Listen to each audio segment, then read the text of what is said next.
वासुदेवाय। Om Namo Bhagavate Vasudevaya. Om Namo Bhagavate Vasudevaya. So we got text 3 and text 4. Text 3 we all will recite, and text 4 I'll just recite by myself. Okay.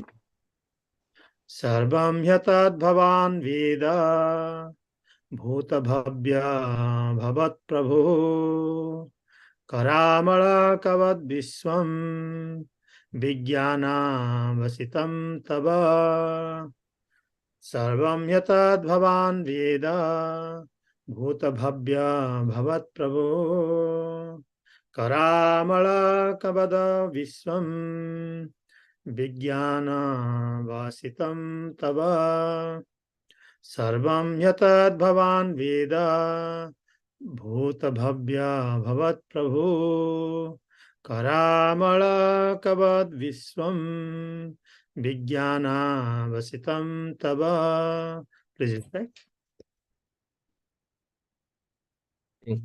सर्वं हि एतद् भवान् वेद भूतभव्या भवत्प्रभु करामलकावद्विश्वं विज्ञानावस्थितं तव.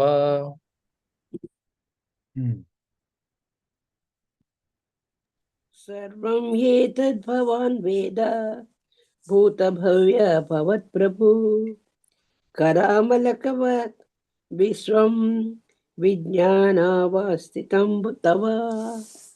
हरे कृष्ण. हरे कृष्ण. सर्वं हि एतत् भवान् वेद भूतभव्या भवत्प्रभुः करामलक्वद् विश्वं विज्ञानावसितं तव. हरे Krishna. Thank you. Anyone else want to try? सर्वं हि एतद् भवान् वेद भूतभव्या भवत्प्रभुः करामलकवद्विश्वं विज्ञानावसितं तव. हरि बोल. सर्वं हि एतद् भवान् वेद भूतभव्या भवत्प्रभु करमालाकवद्विश्वं विज्ञानावासितं तव. Thank you. Anyone else? Okay. So we will do the synonyms. Sarvam, all and everything. He, certainly. Etat, this. Bhavan, your good self. Veda, no. Bhuta, all that is created or born. Bhavya, all that will be created or born. Bhavat, all that is being created. Prabhu, you, the master of everything. Kara amalakavat, kara amalakavat, just like a walnut within your grip. Vishwam, the universe. Vijnana avasitam, within your knowledge scientifically. Taba, your. Translation purport. Translation. My dear father, all this is known to you scientifically because whatever was created in the past and whatever will be created in the future, or whatever is being created at present, as well as everything within the universe, is within your grip, just like a walnut.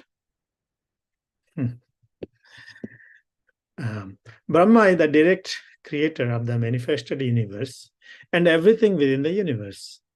He therefore knows what happened in the past, what will happen in the future, and what is happening at present. Three principal items, namely the living being, the phenomenal world, and the controller, are all in continuous action, past, present, and future. And the direct manager is supposed to know everything of such actions and reactions, as one knows about a walnut within the grip of one's palm. The direct manufacturer of a particular thing is supposed to know how he learned the art of manufacturing where he got the ingredients, how he set it up, and how the products in the manufacturing process are being turned out. Because Brahma is the firstborn living being, naturally he is supposed to know everything about creative functions. Text 4. Yadvigyana yadadhara yatparastvam tadatmakaha eko srujati bhutani bhutereva atmamayaya. Translation. My dear father, what is the source of your knowledge? Under whose protection are you standing? And under whom are you working? What is your real position? Do you alone create all entities with material elements by your own personal energy? Purport. It was known to Sri Narad Muni that Lord Brahma attained creative energy by undergoing severe austerities. As such, he could understand that there was someone else superior to Brahmaji who invested Brahma with the power of creation. Therefore, he asked all the above questions. Discoveries or progressive scientific achievements are therefore not independent. The scientist has to attain the knowledge of a thing already existing by means of the wonderful brain made by someone else. A scientist can work with the help of such an awarded brain, but it is not possible for the scientist to create his own or a similar brain. Therefore, no one is independent in the matter of any creation, nor is such creation automatic. Om Ajnana Timirandhasya Jnananjana Salakaya Chakshuran Militam Yena Tasmai Sri Gurave Namaha. Namo Om Vishnupadaya Krishna Prishtaya Bhutale Srimate Bhakti Vedanta Swami Niti Namine. Namaste Saraswate Deve Gauravani Pracharine Nirbisesa Sunyavadi Paschat Desatarine. Jai Sri Krishna Chaitanya Prabhu Nityananda Sri Advaita Gadadhara Sivasadi Gaura Bhakta Vrinda. Hare Krishna Krishna Krishna Hare Hare, Hare Rama Rama Rama Hare Hare. I would like to seek blessings of all the assembled Vaishnavas for being here and encouraging me, also at the same time allowing me to share some of my thoughts and realizations. And I may not be perfect, but I would like to seek your blessings before I share something. Now here, first of all, hope everyone doing well. The winter has become a little stronger, I see, a little more colder, I see. It's a very nice time. It's less activity, minimizing our external activity and maximizing our internal, in the sense that as Brahma, as Bhishmadev, when his last moment of life came, he withdrew everything, all his senses from external world, and internalized and try to remember Lord Krishna. So similarly, winter, even that comes with some of the challenges, inconveniences, but it brings back it brings a wonderful opportunity for all of us to contemplate, internalize ourselves, spend more time for ourselves, because all external activities kind of minimized. We cannot go out much. So thank you so much. Hope everyone doing well in this winter, and thanks being here with me. So here, Narad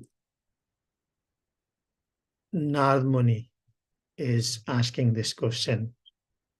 My dear father, all this is known to you scientifically, because whatever was created in the past, whatever will be created in the future, and whatever is being created at present, as well as everything within this universe, is within your grip, just like a walnut. So we will go through a little context here, what Narad Muni is speaking and what is happening here.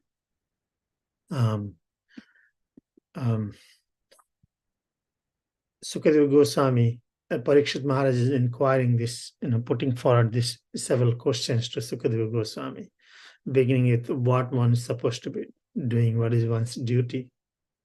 Now we know that in the first, the first chapter of second canto, Sukadeva Goswami primarily stressed more on personal conception of God, absolute truth. It looks like it's a very important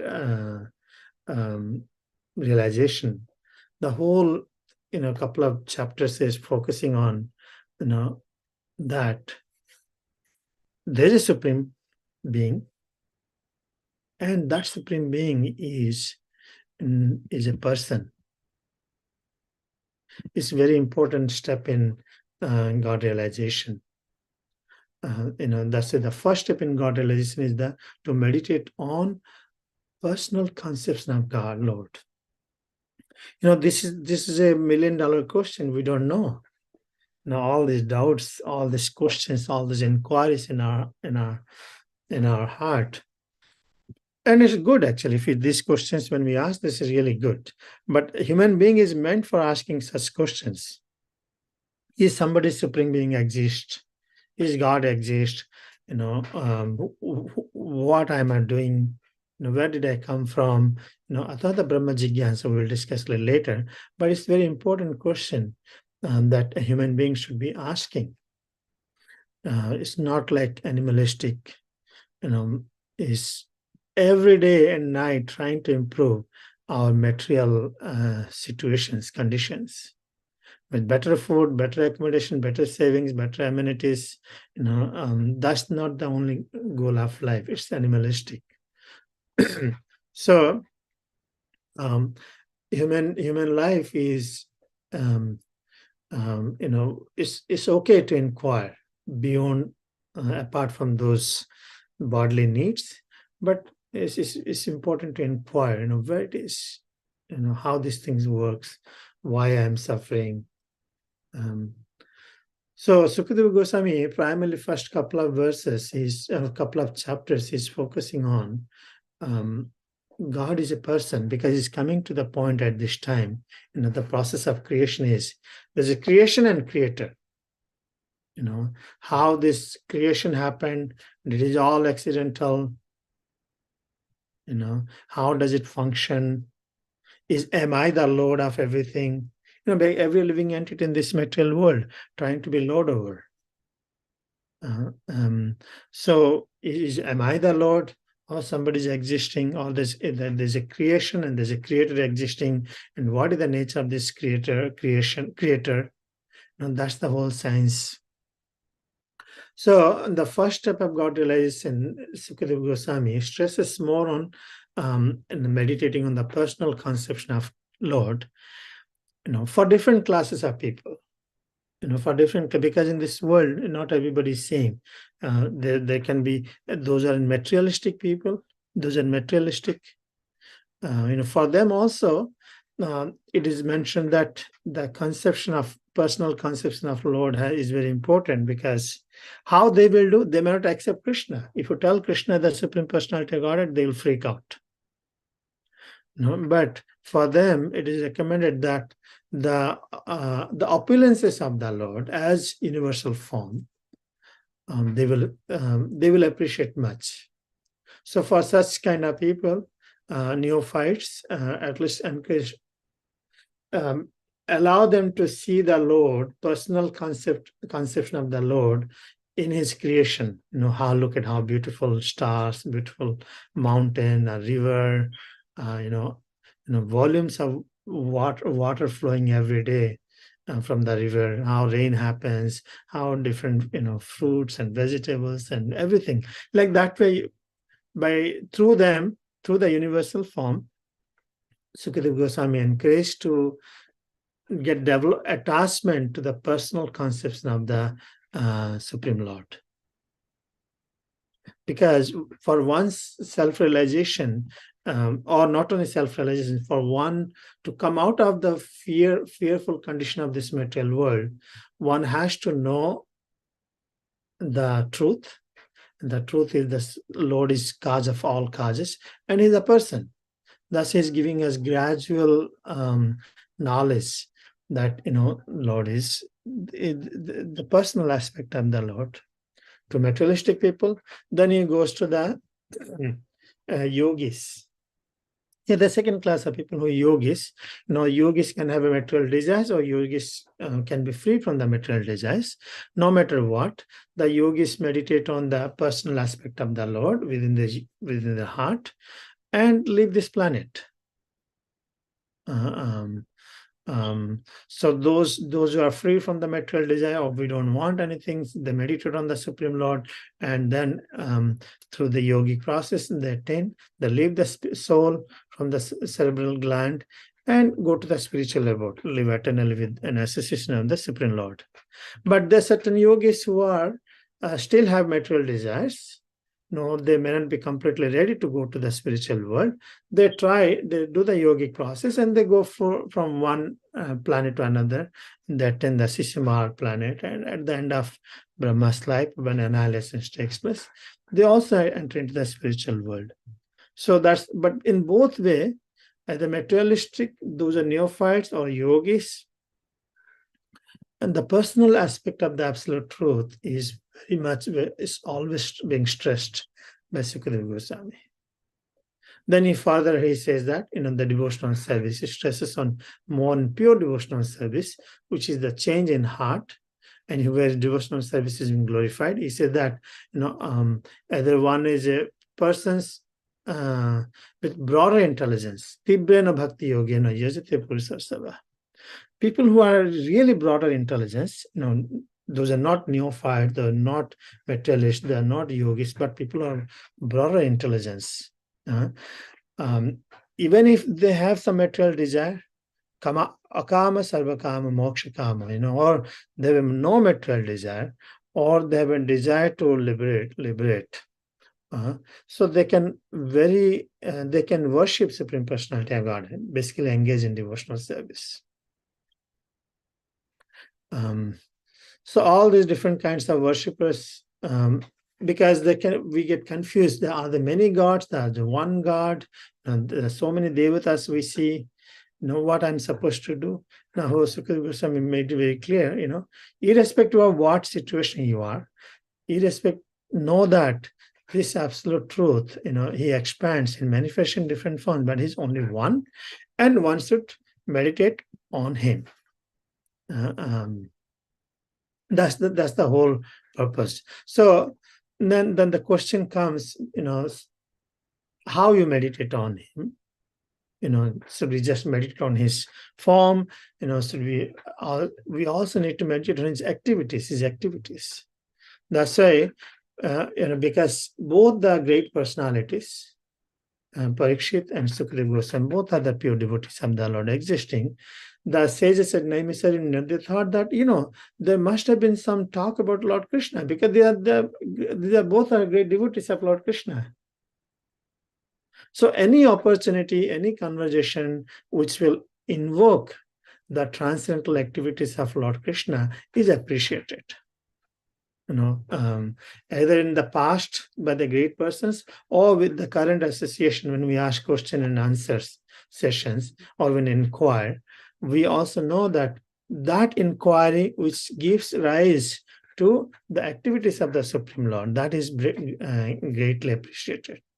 That's why many times we say that we are interested on the 10th canto because it directly addresses Lord Krishna's transcendental activities. But this is also non-different. The creation process of creation also helps us remember Lord Krishna. That's why Parikshit Maharaj is asking how this worked, how the Lord creates these universes, how such inconceivable, wonderful activities are happening.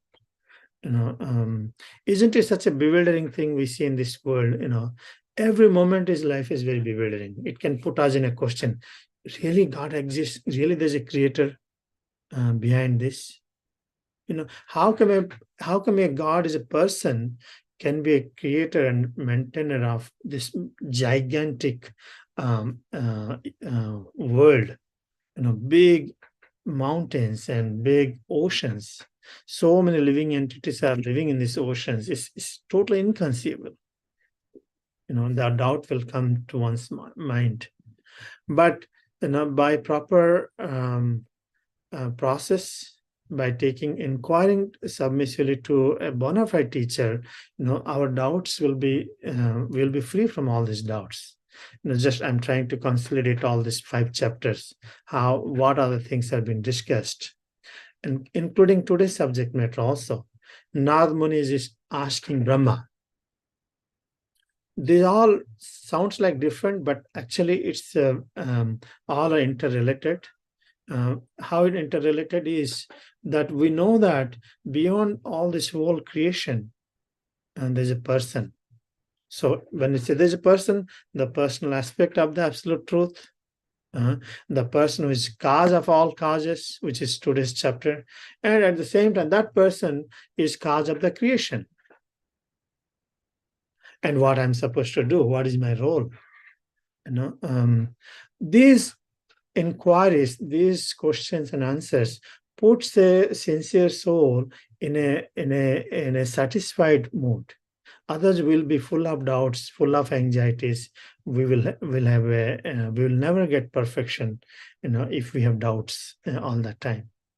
So these all are very interrelated to help Parikshit Maharaj, come out of this anxiety and fear and everything, so that he can accept boldly the challenges which he is facing and which we all will be facing in our life.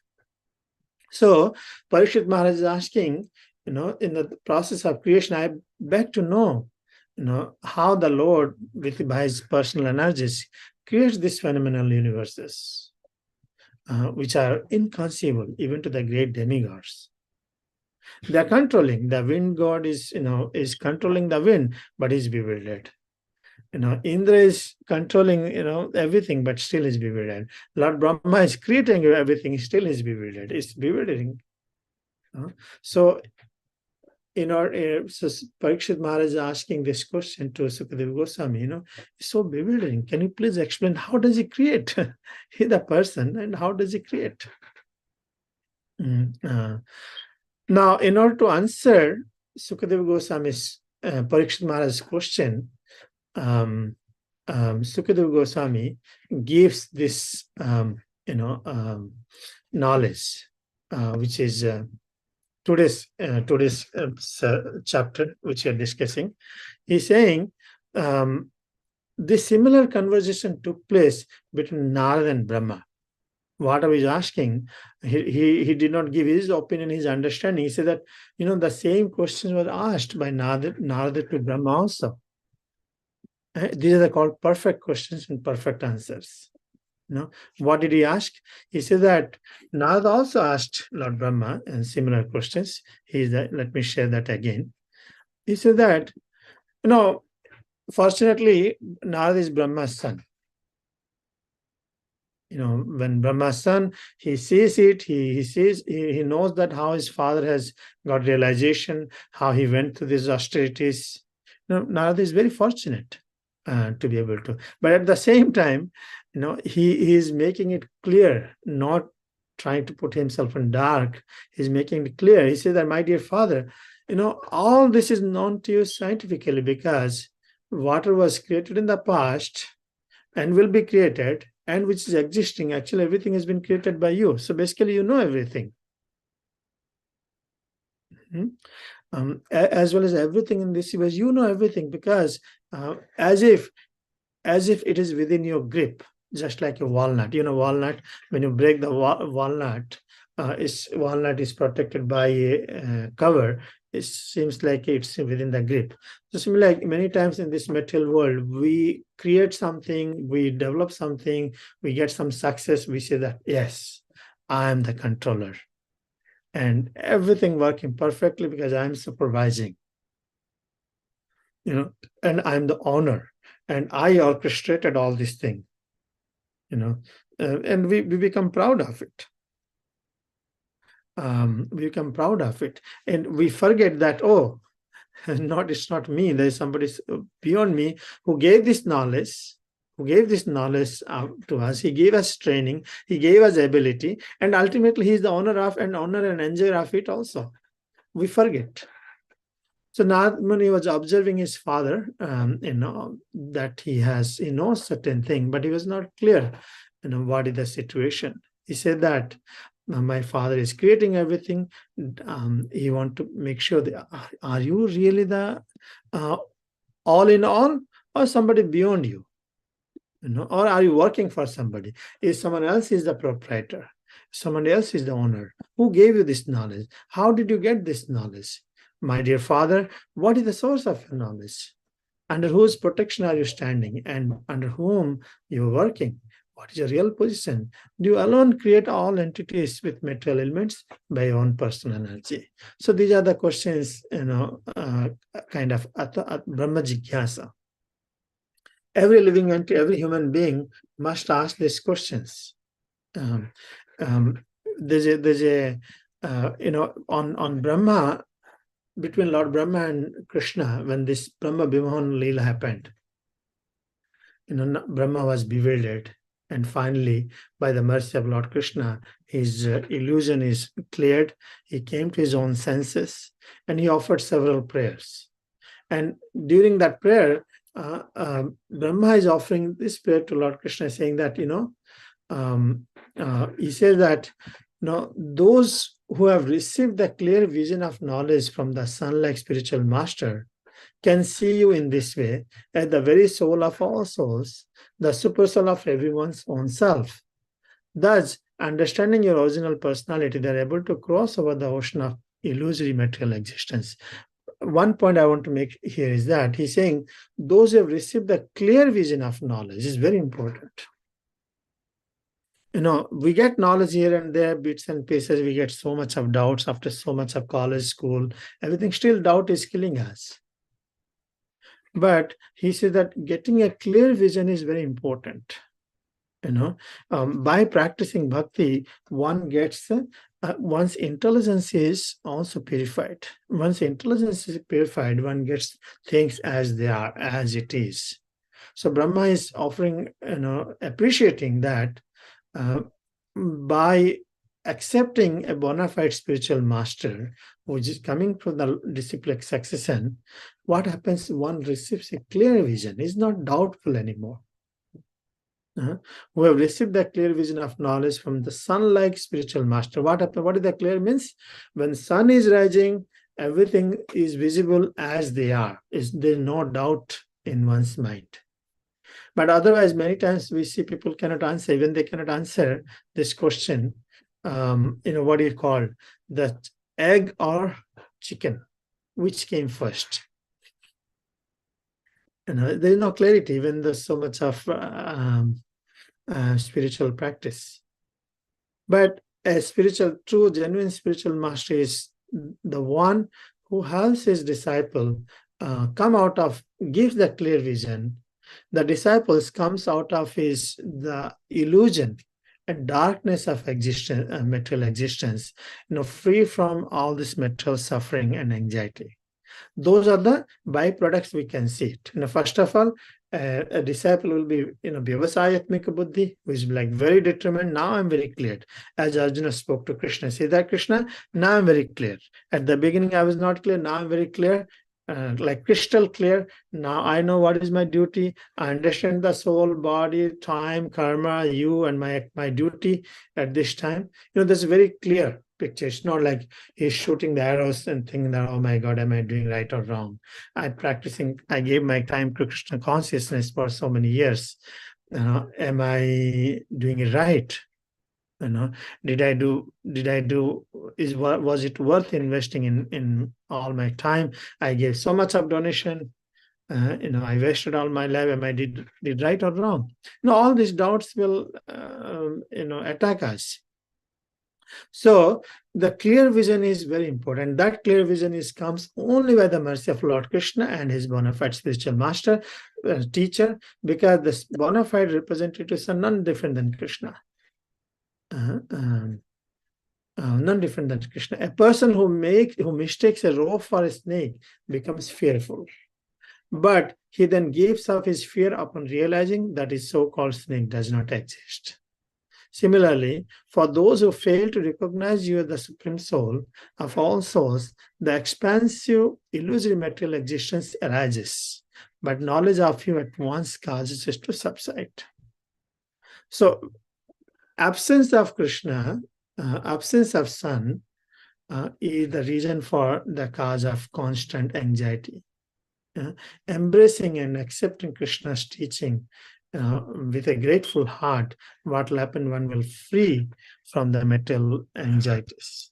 So that's why here Parikshit Maharaj, the question of Parikshit Maharaj about creation gives rise to transcendental activities of the Supreme Personality of Godhead, the Lord's opulences, how his inconceivable energies, how with his inconceivable potency, he creates this unlimited, expansive, vast material creation. That becomes the subject matter of meditation for the sincere souls. So we are very grateful. And Bhagavad Gita, is Krishna consciousness is not one book. Rather, Krishna is unlimited. His activities are unlimited. We can spend whole life. Still, we will never end in knowing about Krishna. When Rupa Goswami inquired Chaitanya Mahaprabhu about the devotional service, Chaitanya Mahaprabhu said, it's not possible for me to give you all this thing. But all I can do is I can give only a drop of it. I can just a drop of knowledge. So that drop, which is called Bindu, has transformed into Sindhu. How? Because the Lord is unlimited. Rupa Goswami expanded that Bindu in like an ocean. So Krishna is unlimited. We are very fortunate. We have a lot of subject matter to remember Lord Krishna. Here, example is Sukadeva Parikshit Maharaj inquiring from Sukadeva Goswami how the Lord has created this universe. That answered all of our questions. We have been having these questions from childhood. How this creation happens, how it works. Crystal clear explanation was been given by Brahma to Narad Muni, and in this parampara it is coming back to us. This way, devotees are very fortunate to be able to have this knowledge and relieve themselves from the anxieties and fear. So I'll stop it here. I'll share the verse again. Today's verse, if anyone has more questions, comments on this, let me share. So many people are bereft of these questions. That's why Prabhupada's books are very important. As Gita Jayanti is coming, maybe we can put more efforts to share these books more and more, prioritize ourselves to share this knowledge. Okay, I'll stop it here. I'm sorry, I didn't prepare much. I just any thoughts? Any thoughts? Anyone would like to share something on this?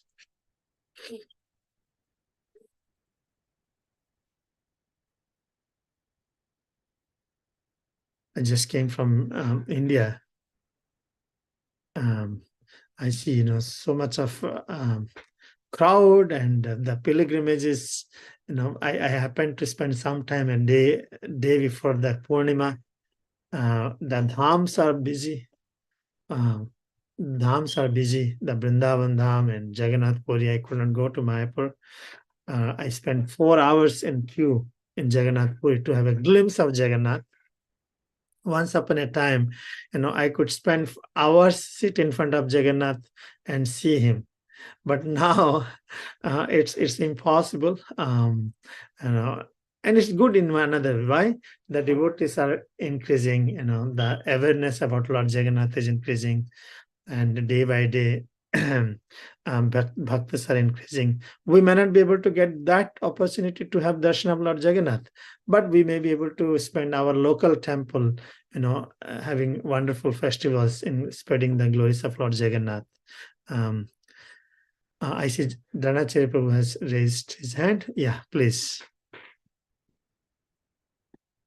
Hare Krishna, Krishna Kirtan Prabhu. Yes.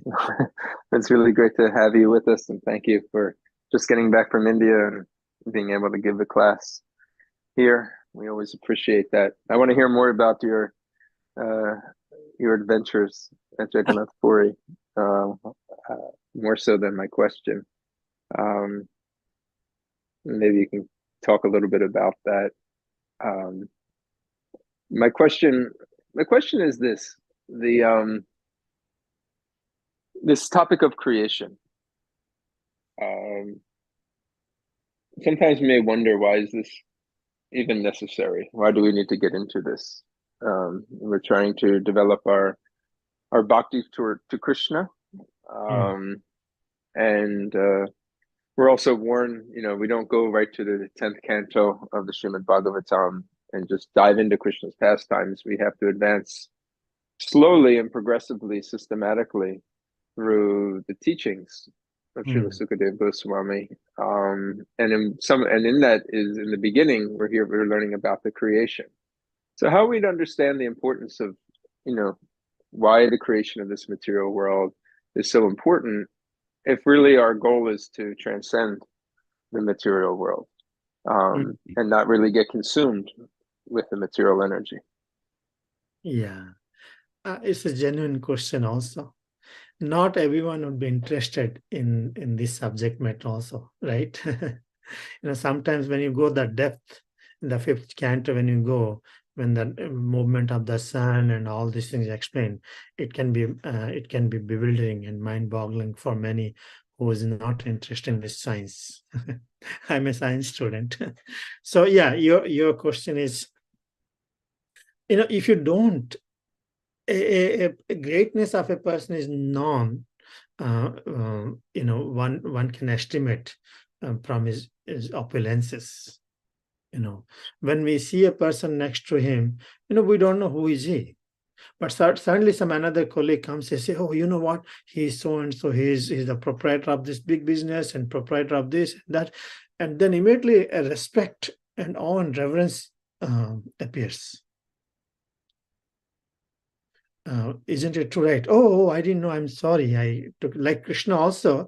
Arjuna also took Krishna. Oh, what? We are friends. We are buddies. And I understand you're better. You're better in so many ways. But Arjuna had no idea how much great Krishna is until Krishna revealed his opulences. That's why it's important to know the opulences of the Lord. Otherwise, we'll become sahajiyas. Sahaja means we'll take it for granted. Oh, he's another person, without knowing the real is transcendental position. We'll become a sahajiyas. We'll develop familiarity, and what happens with there will not a proper growth, spiritual growth, gratitude towards it. So Arjuna asked this, say Krishna, oh, I took you. Of course, Arjuna's Krishna relationship is pure. He did it, but he said that, oh, I took you as a friend. I behaved you as like ordinary. And I behaved with different gestures in different times. Please forgive me. So for us also, there's some, when in India, you see, when I was growing up, the Krishna temples all around. One day I stood, I said, who is this man standing here?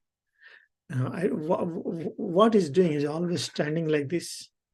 I have no idea. Just knowing Krishna is not enough. So in order to know, knowing God means we have to know his opulences also. Now, second thing, why you have to know creation is, the reason we know creation is part of the self-realization. Because we are embodied in this material world, it's very important for us to know, first of all, who you are and where you are, and what is connection with the Supreme Lord. And if you don't know your surroundings, if you don't know yourself, then we will not be able to connect.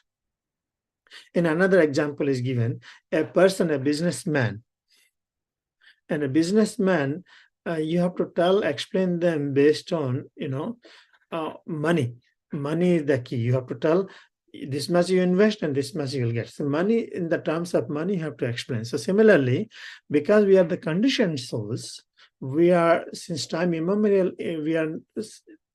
we are entrapped in this material world. We are related to this material world, and we think that I am this body and everything connected with this body belongs to me. It's very important to know this body and where its source, which the source is the material world. Then further progress in master behind it. So the systematic study is very important.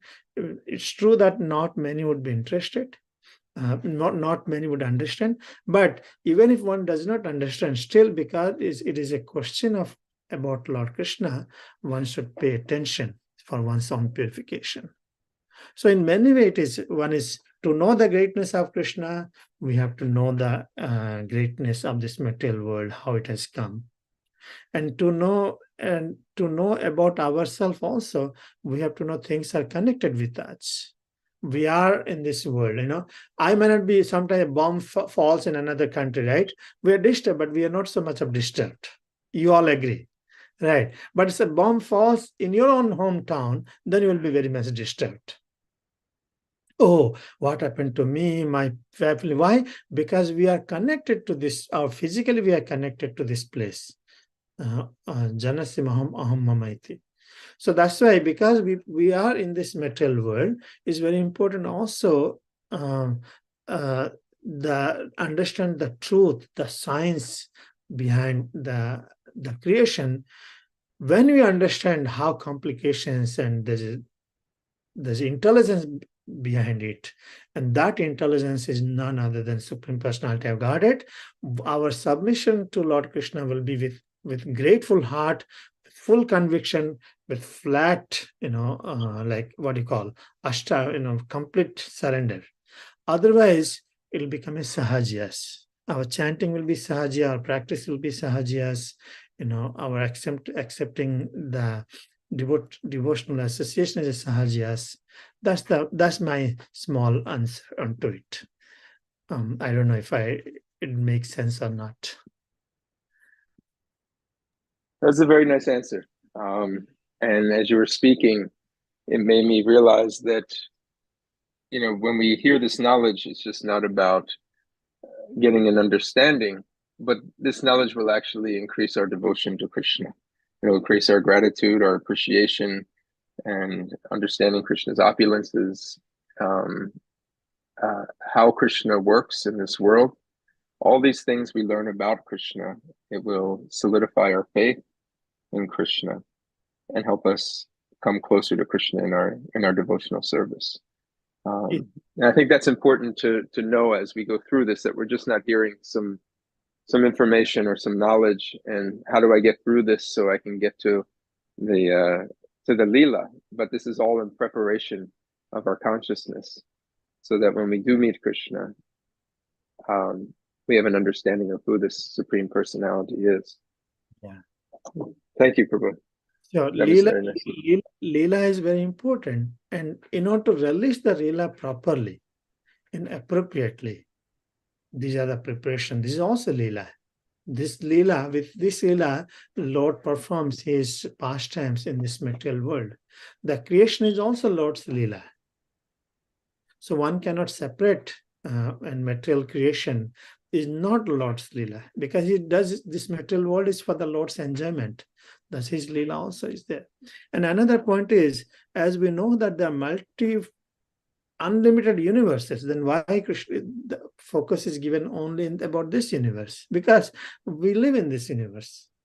If you have, other universes is more different structure and everything, but primarily focus is given this universe, so that is connected with us, so we can very easily connect ourselves through our Creator with gradual progressive development.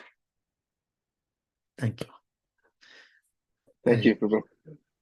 Mother Vindhyamali, you want to say, are you okay? So we stop it here? Yes, Prabhu. Thank you very much for all the things about your Puri adventure. That reminds me, when we were in Cuttack, we used to go to Puri every Sunday mostly. And then we used to do the parikrama to the deities inside. And that I can never forget in my life. And then even today, I just every day after doing my prayers, when I was doing prayers, I think of that parikrama I am doing mentally. I don't know when I will go physically, I don't know again. But in 70s, we lived there. So I used to do that parikrama inside the deities. So those who do not, I want to more clear what Mother Bindaval is saying. The Lord's Singhasan, where the Lord is residing, generally other temples is not allowed. But Not allowed. Jagannath Puri was allowed. Jagannath is merciful, and devotees used to do this tiny dark. Tiny place, yeah. But I heard that this temple, the whole area was built with the Salagram Silas. Yeah. I don't know how, but they were allowed to parikrama. But only parikrama now you can aspire is parikrama for Outside. New Nilachala Dham. Oh, Your yes. Jagannath is there in Philadelphia. They made the facility. Maybe request. Yeah, I do that. That's it. Now parikrama of Jagannath temple, if that is dream in this age of Kali now, it's so crowd. You get a glimpse of Jagannath. That's you feel very fortunate. But mentally, I do that every day in my house, sitting here. I feel that I am doing that parikrama there. That was really good experience for me, Prabhu. When my children were very young, they were very little. So me and my husband used to do the parikrama there. That was beautiful. And then even Radhayatra also. We used to touch the chariot, and then we did that. And I don't know, with that crowd, now I can do that. That reminds me. Yeah, those are the treasures, and others cannot get anymore. I have seen Jagannath brushing, taking shower, and spending long. But as you all are preaching, thousands of devotees are coming. That's the dham is getting filled. And one way it is in our desire is being fulfilled. So we should be grateful, and we should continue this so that everyone can attain the loving devotional service to Lord Krishna. I know Dhanacharya Prabhu asked, so I have another request to everybody. I didn't share with that, but hope your one Hare Krishna Mahamantra will help. That's true. My my brother passed away actually this last 2 weeks back. So same day I landed, my brother left his body. So I request all of you, if you can chant one Mahamantra for him. Hare Krishna. Hare Krishna, Hare condolences Krishna, to Hare your Krishna, brother. Krishna Hare Krishna, Hare. Hare Hare, Hare Hare Hare. Rama, Hare Rama, Rama Rama, Hare Hare. Thank you so Hare much. Sorry for Krishna. your loss, Prabhu. I'm just Sorry finding about out that, this. Prabhu. I want to share, but I thought I can share because you all are my family. And thank you. Yeah, no. Sorry I about wish that. we would have Our known prayers will be there. before this. I'm Hare sorry. Hare Krishna, Prabhu. Prabhupada Thank ki you very much. Jai. Vanchakalpatarubhyasya kripasindhobhya eva cha patitanam pavanebhyo vaishnavebhyo namo namaha. Hare Krishna. Hare Krishna.